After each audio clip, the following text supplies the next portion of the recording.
No way, that's impossible. We're living together. You just need to sign the divorce papers. Good luck with your poor life. I stood there in a daze, holding the phone after the call was abruptly cut off. The lawyer couldn't help but burst into laughter. Jessica looked at the lawyer with a puzzled expression. The lawyer was wiping tears with a handkerchief. The CEO is actually Linda. My name is Linda. I've been married to my husband Mike for 2 years. We don't have children. We both work and are so busy that we often work on weekends. We hardly have time for long conversations, leading to a life of passing each other by. Therefore, we try to match our schedules and go on overseas trips during our long breaks. It's only once a year, but we both look forward to it. When we got married, we decided to buy an upper floor condo in a Bay Area tower. It was a stretch, but we did it considering the future value of the asset. Thanks to that, we're satisfied with our current life. I have a close friend from high school, Jessica. We sometimes go out for lunch together. Jessica, being beautiful, has high standards for men. She's not married yet but has a strong desire to do so. She's always looking for well-educated, high-income men on dating apps. Especially, she won't compromise on income. One day, I was enjoying lunch with Jessica at a cafe near a park. We were together in high school and university, even in the same classes. That's why we've consulted each other about various things.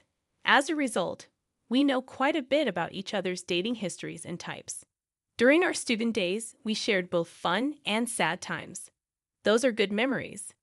Since I married Mike 2 years ago, we've both become busy, and the time we can meet has decreased. Now we meet only a few times a year, if that. Hey, can I come visit your condo next time? Jessica suddenly asked me. Jessica had never been to my place before. Then on the weekend, Jessica came over to my place. I could sense her amazement even through the intercom at the entrance. Jessica kept saying, "This is amazing." The moment I opened the front door, Jessica looked impressed. "Wow, this place is like a mansion, and that elevator ride up was so long." I chose a spacious upper floor condo because it was a once-in-a-lifetime purchase without compromising. It's even more spacious than a house. It's beautiful, really incredible. Jessica looked around the house, turning her head in every direction. Great location and an upper floor in a high-rise like this must have cost a pretty fortune. Jessica asked with a sly smile. Yeah, it's what you'd call a $1 million condominium. It's got great security too. Look here. Jessica cut me off, reacting only to the term $1 million condominium. Right? It must be over $1 million. Your husband must be making a lot, she said, eyes wide with astonishment. That was so like Jessica. She's always had high standards for men, especially regarding their income. Mike's salary is quite high for his age, I guess, I said vaguely. I felt it was tacky to be too explicit. Huh. She had a look that seemed to have some ulterior motive. Jessica said, "Can I use your bathroom?" and left the living room. I told Jessica where the bathroom was and then started preparing tea in the kitchen. Concerned about Jessica, who was taking a while to return, I was about to head to the bathroom when Jessica came back. Just replying to an email. Jessica doesn't usually make excuses like that. I felt a slight sense of unease while enjoying the cookies Jessica brought as a gift and having tea. She asked, "Can I stay till evening?" She apparently wanted to greet Mike. Indeed, it had been since our wedding that Jessica last saw Mike. It's not unnatural for her to want to see him. I decided to check with Mike just in case. Mike happily agreed. I might finish work early, he replied in an email. I assured Jessica that it was okay, and then I began preparing dinner. Jessica was initially engrossed in her smartphone, but eventually stood up and headed to the bathroom again. Unaware of the prolonged absence while cooking, I noticed when Jessica returned, she was wearing a necklace that seemed oddly familiar. It was mine. Staring at the necklace, Jessica flashed an embarrassed smile. How do I look? Does it suit me? She posed like a model. Stunned, I observed as Jessica started laughing, saying, "Oh, come on. I'm just kidding. I just found it and thought it was cute." It must have been super expensive, right? A premium piece for sure. She rambled like a child trying to justify her actions, labeling it a gift for Mike. Wow, he must be really wealthy to afford something like this. Jessica sighed. However, the necklace was stored in the closet in the bedroom. Jessica must have pretended to go to the bathroom and instead went to the bedroom, peeking into the closet. That's what it seemed like. I couldn't believe her actions, but I didn't want to come off as petty, so I emphasized that it was a precious item. Taking advantage of my lack of reprimand, Jessica made an outrageous request. Can I borrow this necklace for a while? I've got a date with a doctor I met on a dating app, and I want to wear it for that, please, she pleaded, joining her hands together as if praying. Reluctantly, I decided to lend it to her, emphasizing the need for careful handling, as it was a gift for Mike. As soon as Jessica knew she could borrow it, she smiled and began caressing the necklace. Of course, I understand she seemed to pay no mind to my words. When I finished the meal prep, I pretended to go to the bathroom to check the bedroom. Sure enough, the closet in the bedroom and the chest beside the bed weren't fully closed. Jessica must have opened every drawer and door she could find. There were fingerprints on the jewelry, watches, and precious metals. Jessica might have touched things, but probably didn't intend to borrow them. The shoes seemed to have been forced on, and the heels were misshapen. This was clearly going too far. Returning to the living room, I confronted Jessica. You touched various things in the bedroom, didn't you? The shoes were misshaped, and there were fingerprints on the watch. Rather than appearing remorseful, Jessica puffed out her cheeks a bit. Please don't do that again, she said. Jessica returned to her normal expression and apologized, saying sorry. Not wanting to dwell on this and risk straining our friendship, I decided to just lightly laugh it off. That's when Mike came home, holding a box of cake. Mike and Jessica saw each other for the first time since our wedding. It was awkward at first, but they gradually warmed up to each other, making for a lively dinner. By the time we ate the cake Mike brought, they were chatting like good friends. While I was clearing the dishes and washing up, they were laughing together. My boss is terrible, right? I envy Mike's subordinates. Mike was grinning, eyes crinkling with laughter. That's not true. I was a bit bothered by Jessica casually touching Mike. But at the time, I thought it was better than them being distant. After all, Mike wasn't the type of man Jessica usually goes out with. About a month after Jessica's visit, Mike's behavior started to change. He spent more time on his smartphone, which he usually didn't do much.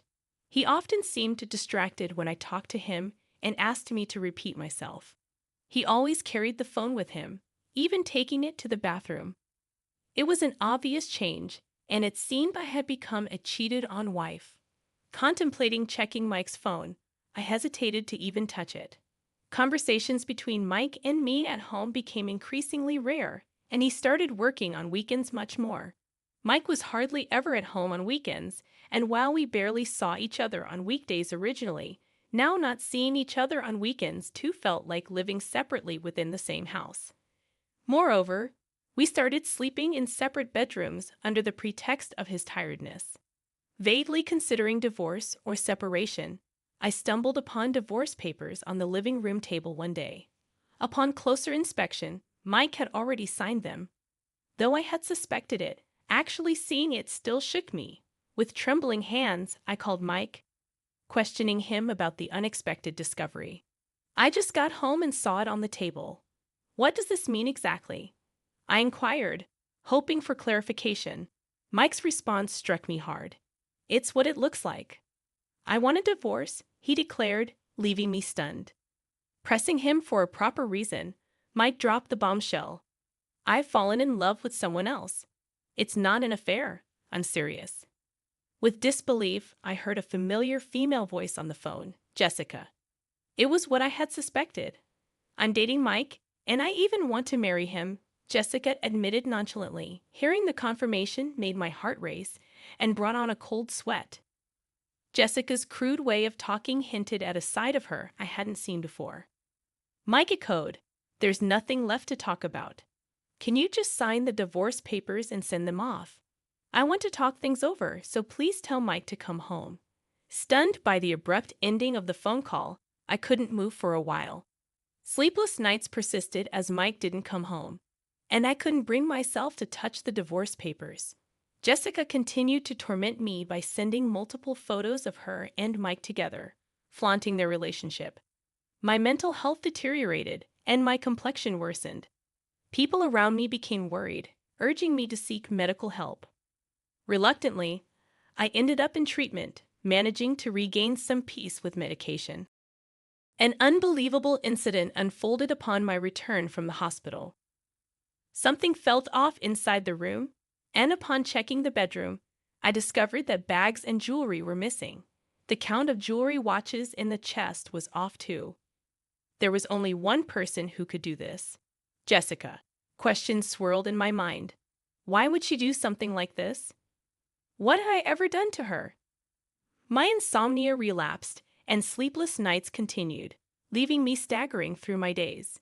During counseling at the hospital, when I mentioned the theft at home, I was strongly advised to consult a lawyer. I promptly contacted the company's lawyer and set up an appointment, stating my clear intention. I'll get a divorce. I want those two to face proper consequences. I responded immediately, surprising even myself. Just a little while ago, I was pondering what to do, and I couldn't believe how easily those words came out of my mouth. Perhaps I really wanted to punish them after being tormented so one-sidedly. It was just about getting back at them. Now, a week later, I received a message from Jessica. I had sent her a certified letter. Hey, what are you thinking, sending a certified letter to my workplace? Jessica sounded pretty angry, her voice filled with rage. You must have expected at least this much. Anyway, I'm leaving everything to my lawyer now. I hung up the phone. Jessica called several times after that, but I ignored all of them. Then Mike called. I had sent a certified letter to his parents' house.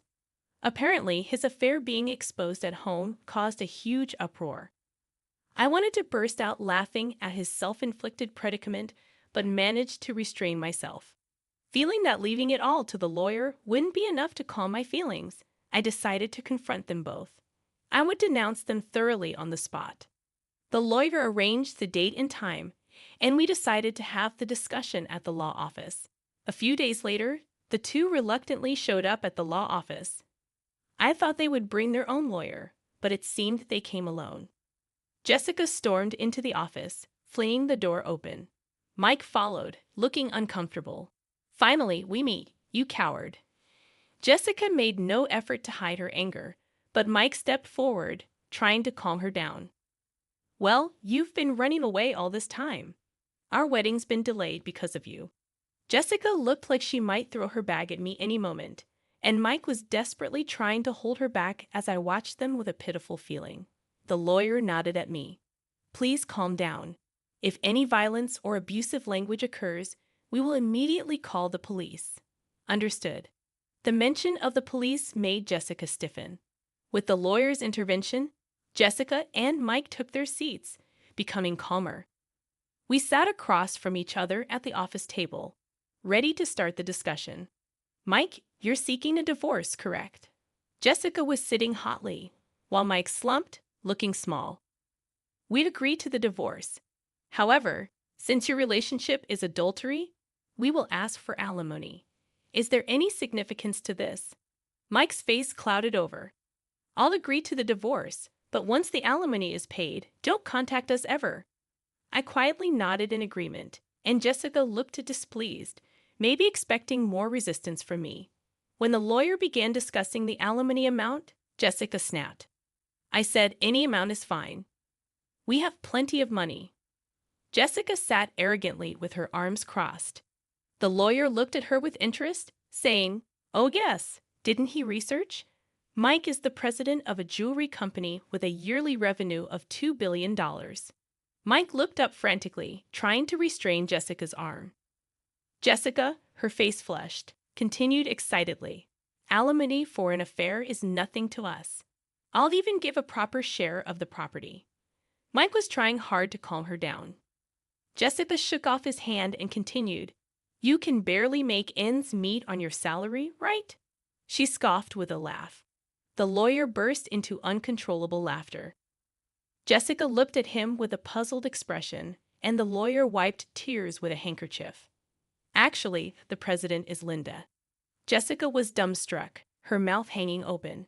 Mike hung his head, his body trembling slightly. "Mike is just an ordinary employee with no position at Linda's company.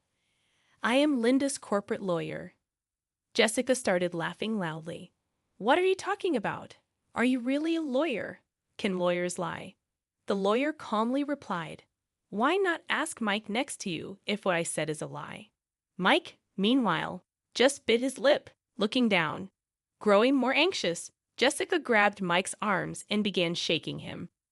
"You said you were the president of a $2 billion jewelry company. That's not a lie, right?" Mike remained silent, covering his face with his hands, uttering inaudible moans.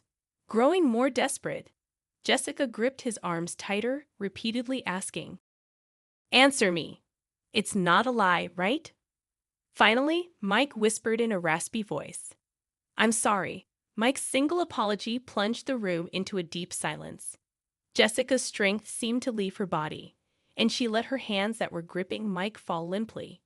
"You said you were the president of a company making $2 billion a year," she muttered, almost to herself. Mike's solitary apology had plunged Jessica into despair. She stood up, trembling. "It's a lie, right? There's no way you're the president." Jessica pointed at me accusingly. "Why didn't I know about this after all we've shared?" I spoke to Jessica calmly, as if guiding her. "Just because we're close friends doesn't mean I tell you everything, especially since you were so fixated on money. I had no intention of telling you," I said, looking Jessica straight in the eyes without averting my gaze. Jessica seemed to lose all her energy and slumped down. "Then that house, of course. The house is in my name, so Mike will be the one leaving."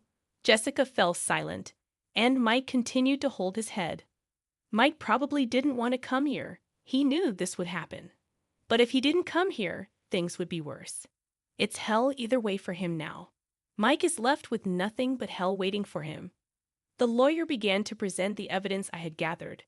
First, the photos of Mike and Jessica together, the photos sent to my phone, now printed. The lawyer placed an IC recorder on the table and played the recorded conversation. "Why would you send something like this?" "I just wanted to share our happiness with you." Jessica's voice filled the room, while Mike seemed to be holding back tears. "Hey, still clinging to the past. I want to divorce quickly." "I know what you're clinging to. It's Mike's income. He's the president of a $2 billion jewelry company, right?" "You hid it because you thought I might take it." Jessica, perhaps embarrassed, covered her face with her hands. "Hurry up a divorce and leave that condo. It'll be mine soon. Too bad Mike didn't come back to you. I'll give you as much alimony as you want." "Poor thing, your aim was the money, not Mike." "I'm speechless at how you've been deceived, Mike." Mike and Jessica fell silent. "Do you think this is over? What else is there, Jessica? You broke into the house when Linda wasn't there and stole several items, didn't you?" I felt relieved at the lawyer's calm demeanor. Mike looked shocked, apparently unaware of this. "Hey, what's this about stealing?" Jessica bit her lower lip, her hands shaking. "No, not me. I don't know anything." The lawyer placed a tablet on the table and played a video. It showed Jessica sneaking into the bedroom, taking bags and jewelry, and stuffing them into her bag. Jessica stared wide-eyed at the footage. "What is this? Why are you recording me? Isn't this illegal surveillance?" Mike covered his face with his hands. "We always had security cameras inside our house. Why didn't you tell me that earlier? Who would think you'd break in to steal?" "I felt a headache coming on from their foolish exchange, and you used my key without permission. I wanted those things. It's your fault for not buying them for me." The two began arguing, ignoring us. The lawyer and I could only look on in disbelief.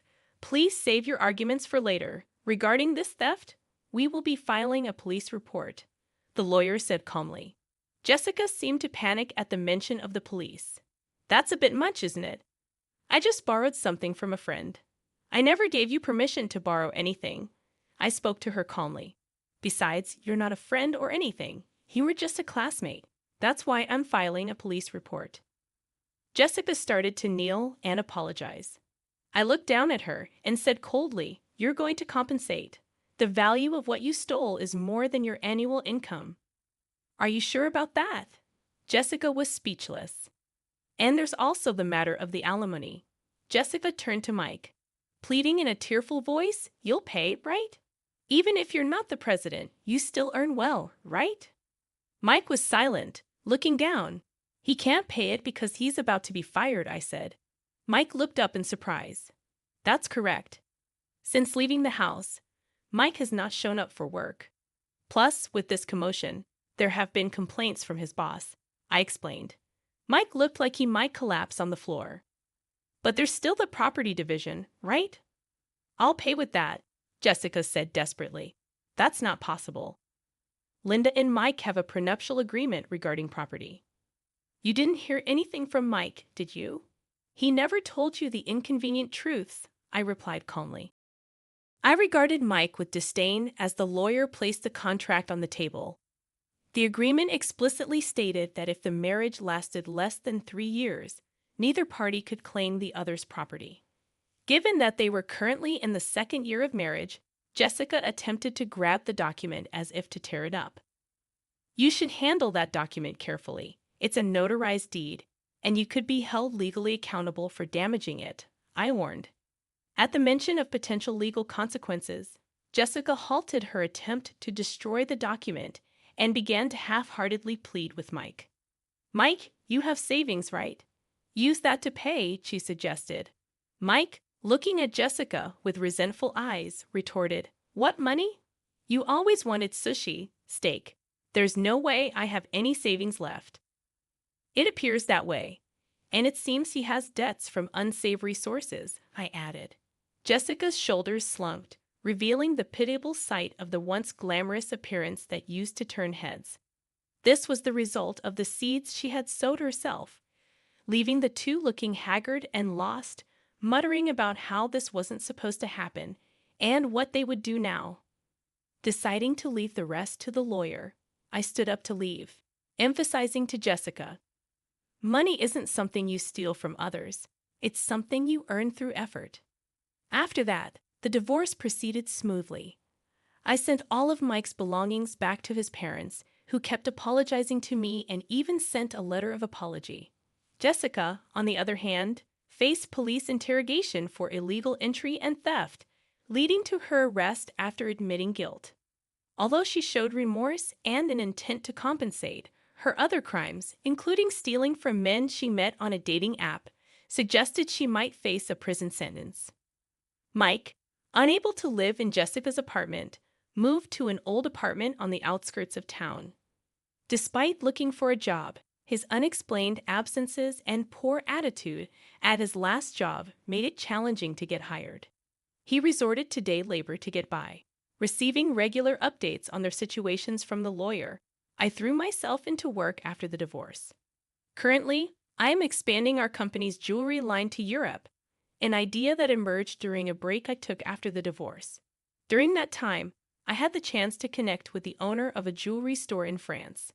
We bonded over shared experiences of divorce, and he agreed to showcase my company's jewelry in his store. Focusing on sales in France, I considered it a well-deserved perk after all I had been through.